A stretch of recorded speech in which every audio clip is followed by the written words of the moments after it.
పోతున్న వంగాగీత ఒక్కసారిగా అస్వస్థతకు గురయ్యారు. కాకినాడ జిల్లా కందరాడ గ్రామంలో ఎన్నికల ప్రచారం చేస్తుండగా అస్వస్థతకు గురయ్యారు. దీంతో ఆమెను పార్టీ కార్యాలయానికి తీసుకువెళ్లి వైద్యం అందించారు. వడదెబ్బ కారణంగా వంగాగీత డీహైడ్రేషన్ కోల్పోయి బీపీ అతి తక్కువగా నమోదు కావటం వల్ల అస్వస్థతకు గురయ్యారని డాక్టర్ చెప్పారు. వంగాగీత జర్నల్ సునీల్ గారు మీకు అందుబాటులో ఉంటాం.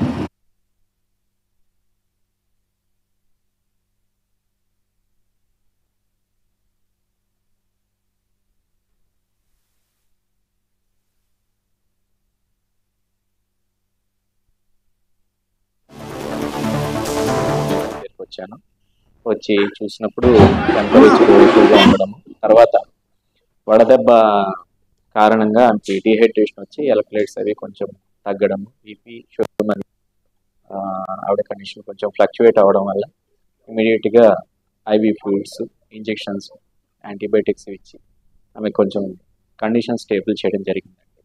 ప్రస్తుతం అయితే స్టేబుల్గానే ఉన్నారు.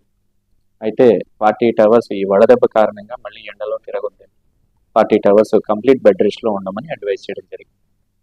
ఫర్దర్ అడ్వైజ్ 48 అవర్స్ తర్వాత మళ్ళీ చెప్తామని చెప్పలేదు.